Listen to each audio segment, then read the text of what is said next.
Fares Ziam cherchera à prolonger sa série de victoires à l'UFC Paris face à Matt Frevola qui aura faim de revanche contre la France pour rebondir de sa dernière défaite en date face à Benoît Saint-Denis. Un enjeu intéressant pour ce combat rempli d'intrigues, tant sur le style que sur l'intensité, puisque le vainqueur se rapprochera dangereusement du top 15 des lightweight et pourra certainement prétendre ensuite à un combat face à un athlète classé. Matt Frevola contre Fares Ziam, c'est le sujet de cet épisode du Game Plan avec Brian Boulan. Yo, this is Dustin Poirier. Bienvenue sur Fight Minds. Bienvenue chez Fight Minds.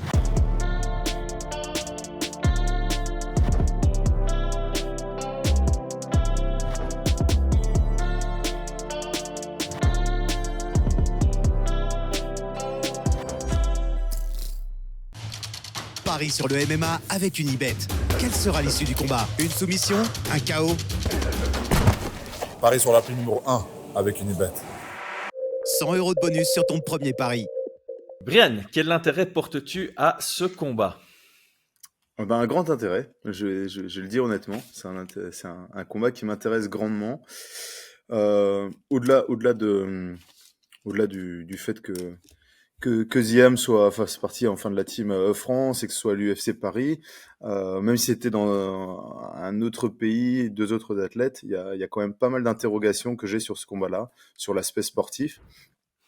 Et encore une fois, j'aime beaucoup le matchmaking qui a été organisé par l'UFC et puis les managers, tu vois. Parce que je pense que les deux vont trouver leur compte dans ce combat pour rebondir ou pour avancer un peu plus. Je pense c'est ça, pour se rapprocher du top 15. Ouais, voilà, pour Fares, pour se rapprocher du top 15, mais même dans leur progression ou sur le fait de rebondir, je trouve que c'est un très très bon match-up et pour l'un et pour l'autre. Ah oui, comme ça, donc dans la préparation de ce combat, à long terme pour leur carrière, c'est une préparation qui va leur apporter beaucoup en tant que combattant. J'aime bien. Moi, personnellement, j'aime beaucoup le combat forcément parce que je suis toujours intéressé quand il y a un Français. Et précisément dans ce combat, c'est plutôt l'approche et la gestion qui m'intriguent. On connaît Frevola pour commencer fort, mais c'est aussi là où il y a certaines ouvertures. Et on connaît Ziam plutôt comme un athlète qui évolue avec le combat. Donc j'ai cette intrigue aussi de voir comment ils vont approcher le combat d'un côté comme de l'autre. On va analyser ça juste après notre Tale of the Tape. 11 victoires, 4 défaites et 1 égalité, c'est le palmarès de Matt Frevola qui a cumulé 5 victoires pour ses 4 défaites et son égalité à l'UFC. Un finish rate de 64% avec 4 victoires par KO et 3 par soumission à son actif. Matt Frevola est connu pour commencer vite et fort. Notre Fares Ziam pointe à 15 victoires pour 4 défaites en carrière professionnelle et il fera son 8e combat à l'UFC où il visera à obtenir sa 6e victoire. Avec 4 victoires par KO, 5 par soumission et 6 à la décision, Ziam a un finish rate de 60%. Fares Ziam est assez grand pour la division, mesurant 1m85 avec une belle allonge d'1m91, alors que Frevola est plutôt petit pour la division, il sera 10 cm plus petit et aura un déficit de 11 cm d'allonge. On note également une différence d'âge, Fares a 27 ans, Frevola 34 ans. Statistiquement, on sera sur des intensités différentes.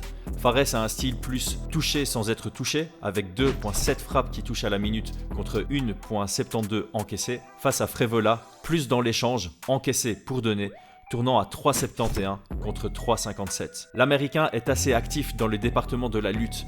Il tente en moyenne 2 amenés au sol par round avec un succès de 40% et Fares défend correctement 67% des tentatives adverses. Ziam va rentrer en pleine confiance dans la cage. Après sa victoire contre Vendramini, il a connu son revers contre McKinney et est depuis sur une belle série de 3 victoires à la décision où il a débordé Figlak, puis Herbert et finalement Puelles. Frevola, de son côté, aura soif de revanche. Après sa défaite contre McKinney en 2021, il a enchaîné 3 KO au premier round face à Valdez, Azetar et Dober, avant de se faire lui-même finaliser au premier round par notre Benoît Saint-Denis en novembre dernier. Brian, notre communauté a voté. Sur 1400 votes, nous avons une majorité Frevola à 59% contre 41% qui ont pronostiqué Ziam. On a fait en sorte de s'assurer que les pronostics étaient faits avec la tête et pas le cœur. On a 75% des votants qui sont derrière Ziam pour 25% qui ont une préférence Frevola. Donc voilà, ça a été vraiment divisé. On pronostique avec la tête et pas avec le cœur. On a scindé les choix par cœur, tête, tête, tête, etc., etc. Ah ouais. Intéressant. Ouais, intéressant, intéressant. Moi, je voyais plutôt l'inverse, mais après, voilà, hein, je trouve que c'est un combat très serré sur le papier. Je pense que les deux combattants ont des arguments. Euh, ouais, j'aurais mis un léger avantage pour Fares, mais il a eu des défaites. Il a eu des défaites qui peuvent donner un avantage pour Frevola, tu vois. Ah bah justement, on va en Mais on va parler. en On va parler, parler ouais. aussi des pourcentages que nous on donne. On garde ça pour la fin du Ouais, podcast. ça va. Commençons par parler de Matt Frevola, même si au final les deux sont très connus du public français. Euh, J'ai quand même commencé par cette stat-là, puisque j'en ai parlé Mhm. dans mon intrigue du combat. Frevola, 6 de ses 11 combats à l'UFC se terminent au premier round, 3 en sa faveur, 3 contre lui. Donc au-delà d'un côté un peu, je vais pas dire fonceur, mais qui accueille l'action, qui est pour justement les échanges, comment est-ce que tu décrirais le style de Matt Frevola? Bah, je pense que quand on le voit combattre, on peut clairement le définir. Alors moi, je le vois vraiment comme un lutteur grappleur, tu vois, Mm. avec forcément un minimum de bout. Il est dangereux, il a une vraie puissance de frappe, mais qui est liée cette puissance de frappe à, je pense, son passif de lutteur, où ils ont, c'est pas forcément très propre, c'est pas très construit, mais par contre, s'il te touche avec la puissance de son tronc et sa capacité à bien enraciner le sol, eh bien, ça tape, quoi, tu vois. Et donc, je pense qu'il a eu pas mal de victoires aussi par KO. Ouais, surtout sa Il en a dernière eu série, hein, il quelques-unes. était sur une Ouais, avant BSD, il est sur une série de 3 victoires debout au premier round. ouais, c'est ça, c'est ça. Donc, c'est un gros cogneur, c'est vraiment un gros cogneur. Par contre, si tu regardes ses combats, ça se voit qu'il a pas un passif de boxe. Et dans Mm. ses déplacements, dans sa manière de construire son jeu, si l'adversaire fait l'erreur de vouloir échanger, ouais, il peut se faire connecter et surprendre. Cependant, sa lutte, moi, je la trouve vraiment bien. Une bonne lutte. Et au sol, on voit que bah, c'est un grappling qui a été construit via sa lutte. C'est pas un grappling de jiu-jitsu brésilien. Mm. Donc il va passer sa garde, par exemple, en se déplaçant bien et en réattaquant avec un double leg quand le gars est à genoux. C'est vraiment un truc de lutte. Et puis dans sa manière de bosser au sol, quand il arrive vers des soumissions, bah, je le trouve pas aussi précis qu'un jiu-jitsu de formation. Ouais. Mm. Et tu penses que cette question se pose assez souvent quand tu as des lutteurs qui viennent en MMA et qui commencent à mettre des KO. Est-ce qu'il est tombé trop amoureux de sa boxe? Parce que effectivement, sur ses derniers combats, on le voit pas trop engagé en lutte, si ce n'est contre BSD. Ou alors on part du principe que ben, selon l'adversaire, il choisit de lutter ou non. Euh, non, parce que en fait, si tu regardes bien le combat contre BSD, il met 2 fois au sol Ouais, Benoît. Alors, bah, forcément, il se retrouve face à un très bon, on va dire, jiu-jitsu de formation. En tout cas, ouais, renverseur ou scramble, ouais. ouais, il se fait renverser avec vraiment une base de jiu-jitsu, quoi. La garde Butterfly, papillon, le ouais. renversement. Il défend le renversement sur le deuxième Benoît compose sur Medbourg et attaque. Donc, moi, enfin, de ce que je vois sur ce combat, il était plutôt parti sur une dynamique de lutter et de mettre au sol et de contrôler, tu vois. Ouais, Donc je pense que sur le combat contre Ziam, je ne le vois pas chercher à vouloir échanger de bout. je suis Enfin, d'accord. je me dis, ça serait un peu une erreur, même s'il y a un vrai chemin pour la victoire, parce que comme je disais au début, c'est un gros cogneur, donc ça peut Ouais, arriver. on aurait pu dire la même chose pour moi dans son combat contre Drew Dober, tu vois. Avant le combat contre Drew Dober, si j'avais dû émettre une analyse et des stratégies, j'aurais dit, ouais, Matt Frevola, il a tout intérêt à lutter dans ce combat-là. Et Ouais.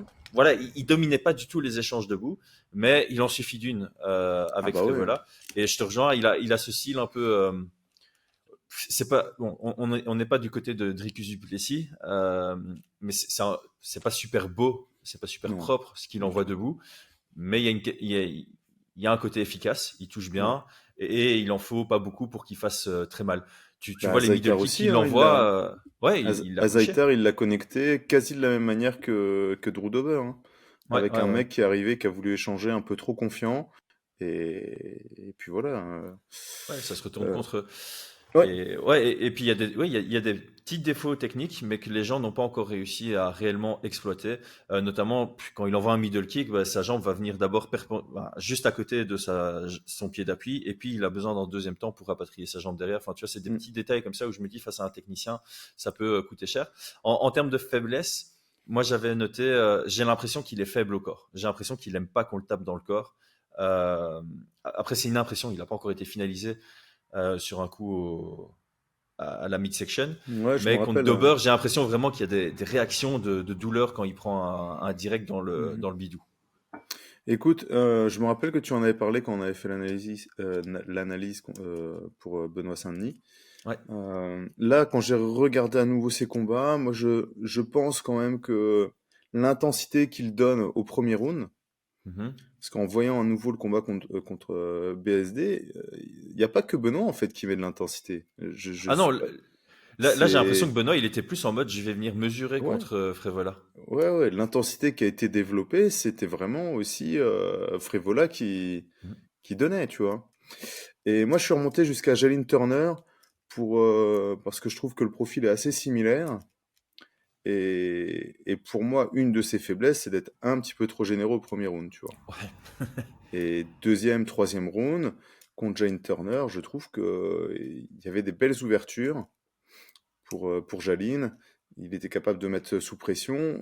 Ça aussi, c'est un point un peu négatif, je trouve, chez Matt Frevola, c'est qu'il a tendance aussi à se faire mettre sous pression et Mhm. accepter d'échanger proche de la cage. Donc Ouais. ça lui a réussi, hein, ça lui a réussi À Dober face particulièrement. Dober et à Zaitar. Ouais. Mais par contre, sur un gars qui va avoir de la longe, je pense que ça va être très très problématique pour lui. Mhm. Donc si ça pour moi ça va être un défaut. Ça va être un défaut à exploiter. Voilà. Ouais, et ses déplacements sont pas Bah ouais, non, bah on l'a. ils sont ok, ils sont pas extraordinaires. Il se déplace comme une pile électrique, tu vois. Il fait que sauter. Ça peut être perturbant pour l'adversaire, j'ai l'impression, mais il a vraiment un style assez Ouais. bizarre dans sa façon de se déplacer. Il est tout le temps en train de sauter, et puis c'est en sautant qu'il se déplace comme ça. Bah ouais, c'est sur C'est un très déplacement qui s'est fait mettre KO par Benoît, hein. Sur ouais, une sortie ouais, mise de à la clinch, cage. ouais. Donc pour moi les deux défauts ils vont être vraiment là. À partir du deuxième round, je le trouve moins performant, je le trouve vraiment perméable au coup. Il y a vraiment quelque chose à faire pour debout.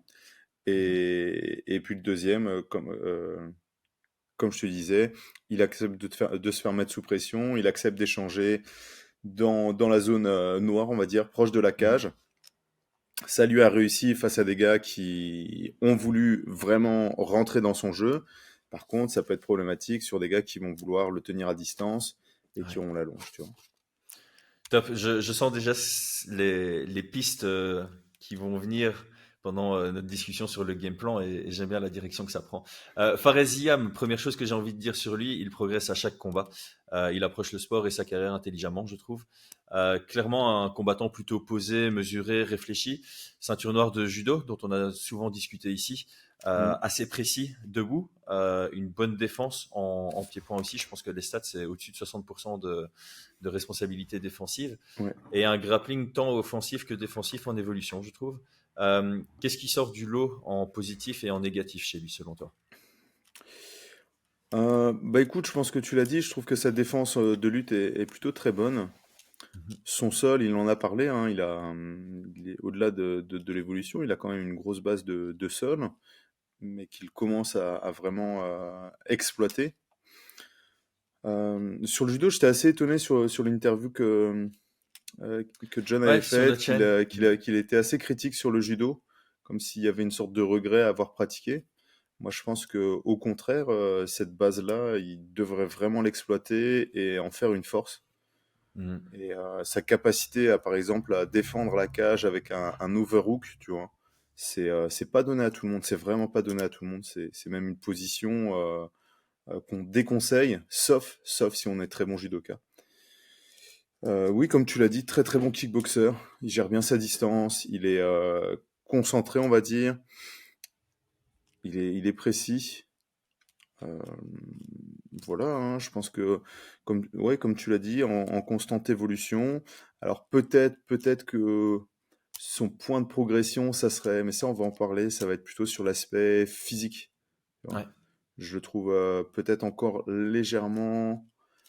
euh, comment je pourrais dire ça sans. Je trouve que physiquement, musculairement parlant, il y a encore un peu de. Pas d'immaturité, tu vois, mais je pense qu'il peut encore gagner en maturité, être un peu plus dur, tu vois. Ouais. Et ça passe notamment, je sais pas s'il fait de la préparation physique, mais je pense que il y a encore quelques années Hmm. qui vont arriver. Après, ouais, effectivement, il est jeune et c'est quelque chose qu'on voit assez souvent chez les combattants, généralement en dessous de 25 ans. Là, il est justement dans la transition entre 25 et 30 en général. Mm. Je dis pas de bêtises en disant que c'est là où on sent une plus grosse maturité physique qui arrive. Ouais, je pense qu'elle va arriver. Je pense elle est en cours de construction, Mhm. mais c'est encore des petites choses qui vont arriver. Et bon, bah ça, il n'y a pas eu trop de soucis, mais ça, on va en parler encore. Sur ces derniers combats, il a eu des adversaires qui avaient à peu près son âge, donc ça se ressent peu. Ça sera peut-être un peu moins le cas sur ce combat. Ouais, Frévola qui est plus considéré comme un tank assez petit pour la division et Ouais. donc il est bien stock, que ce soit au niveau des jambes et au niveau du buste. Et puis Euh, musculairement parlant, je le trouve très mature, tu vois. ouais, Je ouais, pense ouais, pas ouais. qu'il aura, il va pas encore évoluer, tu vois. On voit que c'est strié, on voit que c'est dur et qu'il y a de la matière, tu vois. Ouais, c'est ça. Maintenant, Frévola, lui, il doit plus faire de la maintenance Mm, musculaire mm, mm, mm, et mettre un plus gros focus sur sa technique. Le dernier point que j'ai envie de dire de Ziam quand je le décris, c'est qu'il est très bon pour marquer ses points debout et limiter les schémas offensifs de ses adversaires en grappling. Si tu prends l'exemple ouais, de son combat contre Mularki et contre Puelles, il va exactement. gagner des rounds alors que, genre, il y a 3 minutes de contrôle de l'autre côté.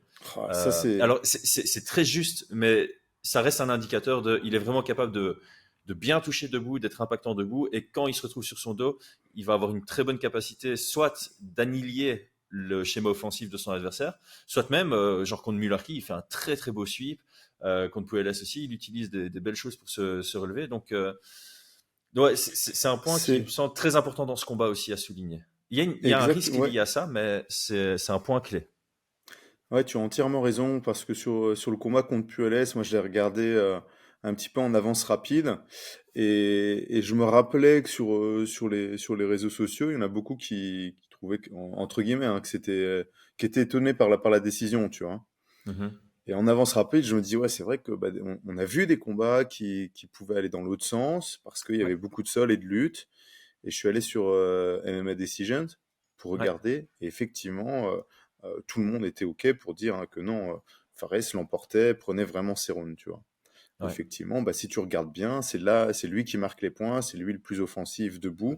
Il prend quasi aucun dégât au sol. Et donc, bah, une mise au sol, elle est considérée que comme un changement de dimension et non pas forcément sur un schéma offensif. Ouais. Donc, Maintenant, ouais, notons que c'était une split quand même. Donc, c'était une split. c'est une split. Il y a un juge qui le donne à Puelles. Eh ben, attends, je suis pas dessus alors. Mais en tout Je cas, crois que sur le, les médias et les fans étaient beaucoup plus tranchants à l'avantage de Ziam. Ah mais je Notamment, t'avoue que j'ai regardé que les médias et les fans, moi.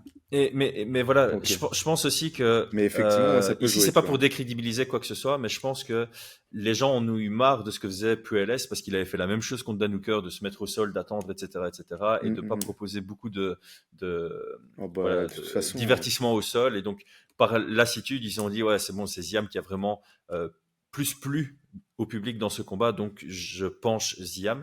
Je pense que le point d'attention le plus important, c'est ce que pensent les juges, parce que c'est eux qui vont juger chaque combat. Et donc mm, le fait qu'il y en ait un qui donne à Puelles, voilà, je voulais noter ça justement parce que je trouve que c'est très bien du côté de Ziam. Il est vraiment capable de prendre des rounds mm, alors qu'il y a une grosse prédominance dans le round en grappling où c'est lui qui est dans une position entre guillemets dominée. Mais il faut quand même faire gaffe parce qu'il faut s'assurer d'être mm. bien convaincant parce que quand tu vois, voilà, Puelles à Ouais. un juge près, ça va dans l'autre sens. Et si tu mets en lien avec le combat de Matt Frevola contre Jane Turner, la Mhm. décision, elle est relativement claire, mais moi, je trouve quand même que bah, Jane Turner, il fait quand même du bon boulot sur le troisième round. Sur le deuxième, c'est pas si simple que ça, tu vois. Ouais.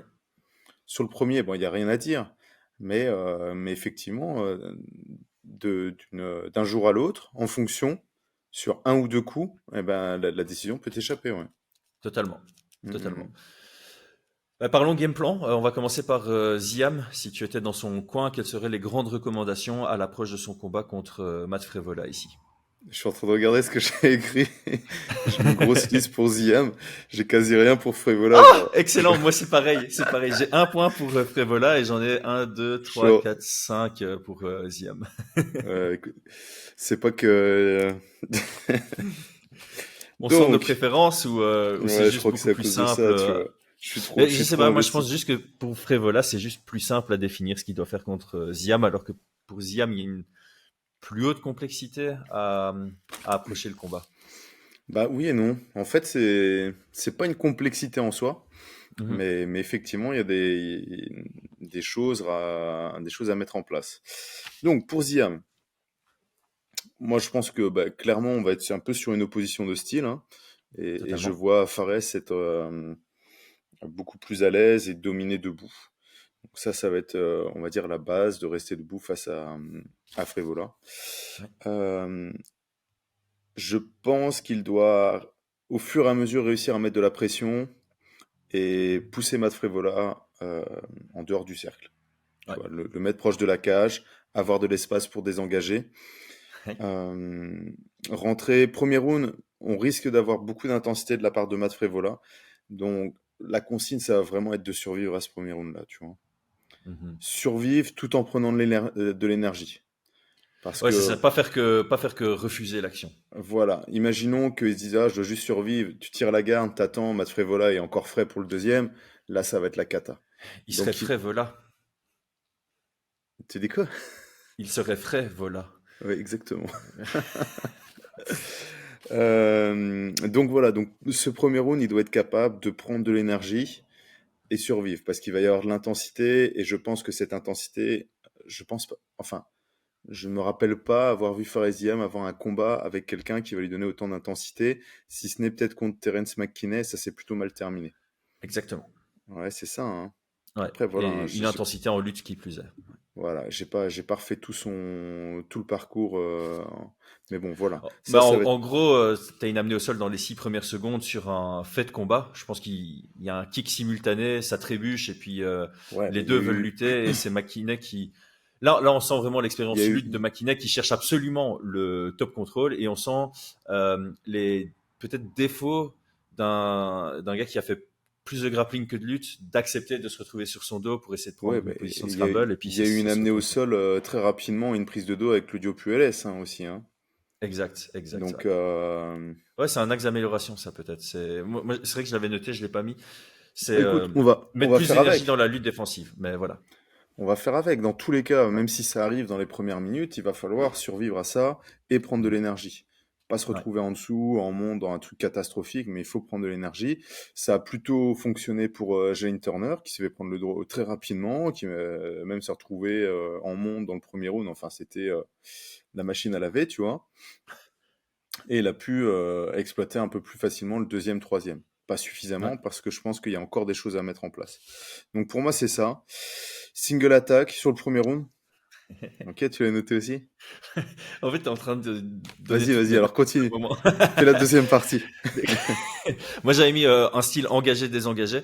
Donc, je crois pas qu'il doit trop chercher le contre. In and out, Euh, on est c'est- d'accord? In and out, c'est ça. Ouais, Beaucoup parfait. bossé sur son jab. Il a un solide jab. On l'a pas dit dans ses forces, mais il est vraiment très très bon. Son jab, il n'est pas télégraphié. Donc, je pense que de temps en temps, ça surprend ses adversaires avec sa bonne allonge. Il y a quelques moments dans le combat contre Jay Herbert où tu sens que Jay Herbert, genre, dit mais qu'est-ce qui vient de me toucher? Et c'était juste un jab qui va vers la cible directement. J'ai mis single shot et j'ai mis vigilant sur les resets. La raison pour laquelle j'ai mis Vigilance single quoi? attack, vigilant sur les resets, donc sur le retour. Il a des bons contre déliés, je trouve, Matt Frevola. Et je Mm. pense que la raison pour laquelle on a tous les deux mis single attack, c'est combiné contre Frevola, c'est là où c'est le plus dangereux. Parce qu'il est bon pour accepter d'encaisser une frappe si ça lui permet de connecter là où l'ouverture de la frappe est faite. J'envoie mon jab, je suis un peu ouvert de ce côté-ci, il va Mm. taper dedans. Je crois que le jeu de feinte peut être très utile justement dans la gestion de l'espace. Feinter pour un tout petit peu faire reculer et commencer à mettre Frevola, comme tu l'as dit, au fil du combat, derrière la ligne noire. J'ai mis bosser le corps. On a vu des bons middle, des bons front du côté de Ziam. Et alors, moi, j'avais une On sera question. en garde fermée, hein. On sera en garde fermée, ouais. À moins Donc qu'il change ouais, un peu de garde, je pense pas que ce ouais, soit un problème pour lui, mais passer ça en peut être une gaucher idée, pour ouais. mettre un middle du gauche ou les fronts en Mhm. garde fermée, tu peux trouver un bon angle. Et alors moi j'avais plus une question ici. Je trouve que Ziam est bon au clinch. Et Hey. on a vu un Frévola qui, voilà, bah, qui s'est fait surprendre en sortie de clinch contre BSD. Je pense que Frévola, dans certaines séquences au clinch, il se fait connecter sur des genoux, etc., etc. Donc Mhm. je me posais la Genou question, corps. ouais, genou corps à partir du clinch. Mhm. Et coude aussi, pourquoi pas. Ça pourrait être. C'est peut-être moins dans le. Ouais, à voir. Ouais, c'est une bonne idée, Mais, ça. ouais, on a l'impression que Ziam a pas spécialement un jeu de coude, mais je suis retourné voir contre Mularki, parce que je trouvais que Mularki était aussi un bon indicateur du combat par rapport à Frévola. Et je trouve que ouais, il y a des moments où il initie le clinch de manière éphémère, il sort sur un coude et puis il reset sa position. Je trouve que ça peut être intéressant ici contre Mhm, Frévola. mhm. Ouais, j'aime bien. Bah écoute, moi je te rejoins, hein. J'avais marqué à partir du deuxième in and out, donc pouvoir rentrer, sortir. Les frappes en ligne. Donc bah effectivement, il y a les crochets qui sont un peu dévastateurs de la part de Frévola. Donc pour moi, c'est du jab, du 1-2. On a vu avec Jane Turner, à un moment, il envoie un très beau 1-2, il ressort, et à ce moment-là, Frévola envoie un crochet, enfin, quasi en simultané, un vieux crochet large, et derrière, il cherche à frapper. Ça, c'est le Hmm. genre de choses qui peuvent vraiment fonctionner quand Bah, il Frévola se fait commence à éteindre par fatiguer. Makinet en 9 secondes sur un 1-2. Ah Gaucher oui? contre droitier, certes, mais ouais. Son combat expéditif contre Makinet, c'était ça, Ah hein, oui, c'est 7 secondes, ouais. Mhm. 7 secondes, ouais, voilà. Ah, purée. C'est un jab cross. Donc voilà, ouais, je pense que c'est ça. Je pense que c'est là-dessus dont le chemin de la victoire, clairement. Et je peux le voir prendre son 2 et 3, ouais. Son deuxième round, son troisième round. Je pense que ça va être difficile de finaliser Frévola. Mhm. J'ai un peu de mal à avoir un finish quand même. Ouais, le truc, c'est que Frévola est finalisable. On l'a déjà vu se faire finir à Mhm. l'UFC plusieurs fois, mais pas par des gars qui ont le style de Ziam. Mhm, Pour moi, mhm. ici, voilà, encore une fois, Ziam doit pas faire gaffe aux critiques et Non, à ce qu'on lui reproche de pas finir ses combats. Voilà, la victoire d'abord. Moi, j'aime bien la manière dont il gagne ses combats. Et mhm. il doit pas chercher le finish à tout prix. Si ça vient, évidemment, Exactement. tu sautes sur l'opportunité, mais il doit venir avec ce mindset. Je suis là pour prendre 2 rounds, et particulièrement les 2 derniers. Si j'arrive à prendre le premier, c'est du bonus. Ouais, voilà. Et puis ça se trouve, ils lui mettent un check hook dans la première minute, ce sera un KO et Voilà. tant mieux, tu vois. Mais je pense sincèrement aussi que le meilleur game plan, c'est de se prévoir 2 rounds, de faire une petite démo à partir du deuxième, tu vois, Mhm. et travailler sur je pense, le manque d'expérience debout. Enfin, le manque d'expérience, c'est pas le terme, tu vois, mais la différence de niveau en Voilà. striking entre les deux. Je suis totalement d'accord. Du côté de Frévola, je crois que tu as un point, c'est potentiellement le même que moi, c'est Wrestling Heavy. J'ai écrit. Il doit aborder le combat comme une opposition de style. Les 2 défaites de Ziam à l'UFC sont contre des gars qui l'ont soit beaucoup lutté du côté de Don Madge, soit qui l'ont lutté et ça l'a amené directement vers l'étranglement. Mhm. Et les 2 victoires les plus serrées de Ziam à l'UFC sont avec une grosse proportion en grappling. Ouais.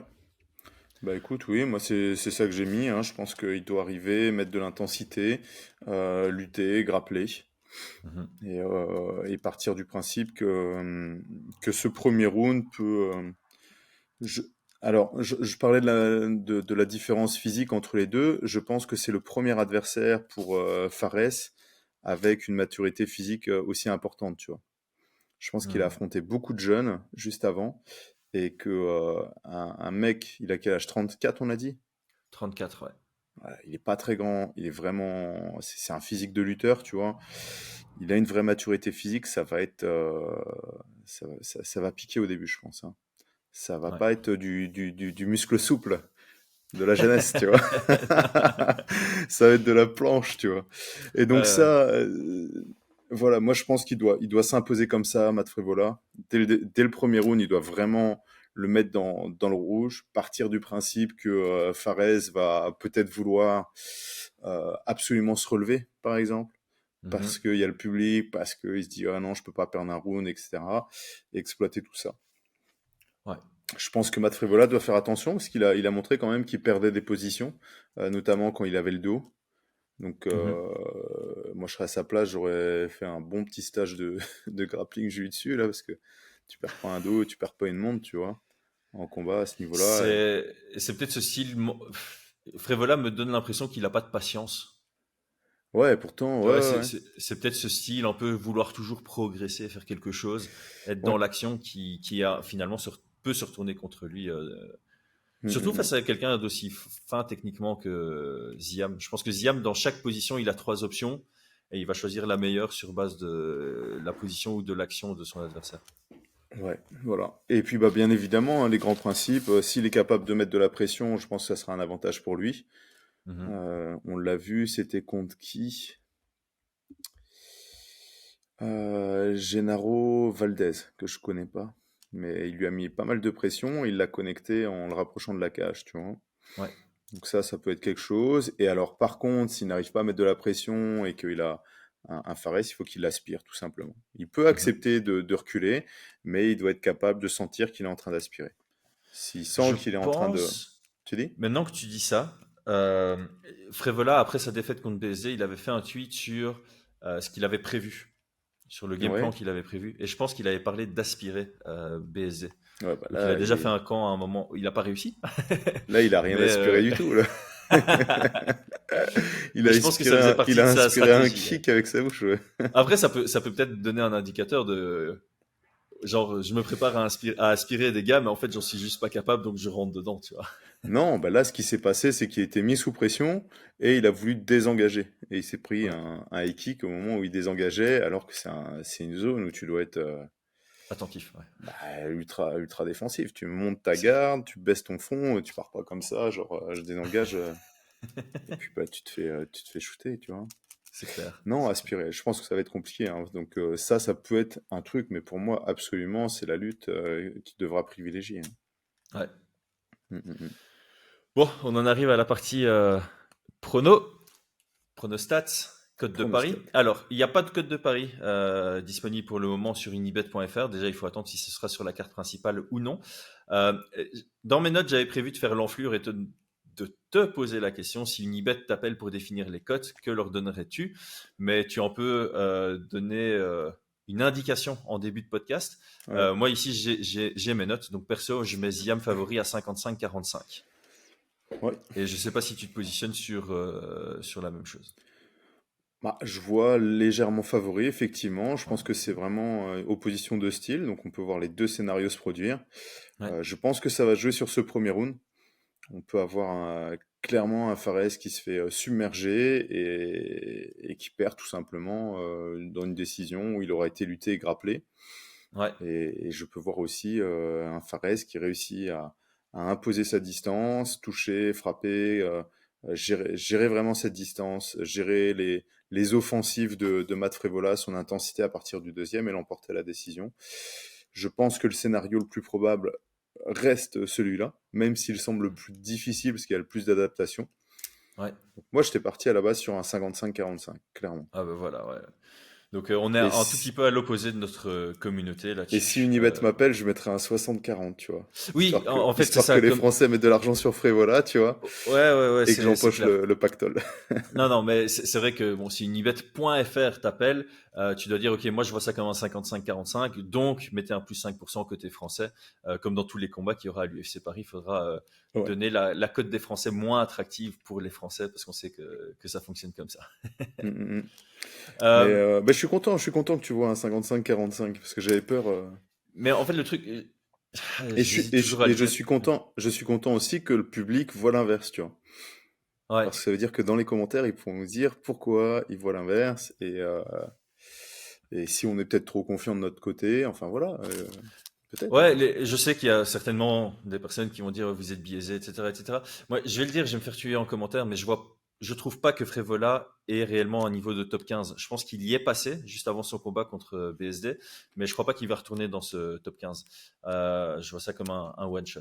Alors que Ziam, je peux le voir plus facilement s'installer dans le top 15. Ouais, ouais, mais bon, l'argument serait de dire, ouais, moi je vois Ziam dans le top 15 dans 1 ou 2 ans, tu vois. Tu vois ce que je veux dire? Ouais, ouais. Mais Mais de toute je façon, pense ici, que ça même, reste. enfin, tu peux avoir un gars qui a un niveau top 15 contre un gars qui n'a pas le niveau top 15 et le gars qui n'a pas le niveau top 15 l'emporte parce que les styles font les combats. Donc, c'est pas vraiment un argument à mettre Non, en t'as avant. Mais raison. ici, d'un point de vue style, je vois voilà, je vois Ziam léger favori tout simplement. Et en termes de préparation, ça peut être intéressant, mais je crois que Ziam en préparation, il doit vraiment faire des trucs où il se fait lutter, et puis ils font un reset debout et il commence à boxer contre quelqu'un de frais, tu vois. Euh, je pense que ça doit faire partie de sa préparation. Ouais, c'est vrai. Pour, Mais bon, comment ça, dire, c'est encore pas un autre apprendre, truc, mais tu pour vois. être capable d'être performant dans la fatigue debout, Mm, mm, mm. impactant dans la fatigue debout.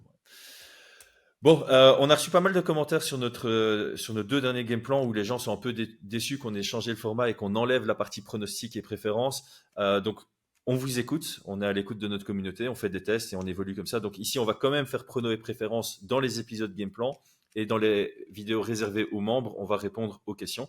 Donc ici, dernière question de ce podcast public, du coup, prono et préférence. Bon, préférence, on la Ouais, connaît, j'avais mais prévu pour prono. les membres, moi. Non, je rigole. Prono. Alors, mon prono, je vais voir Fares à la décision. Mhm. Mm, mm, mm. 29-28 2-3.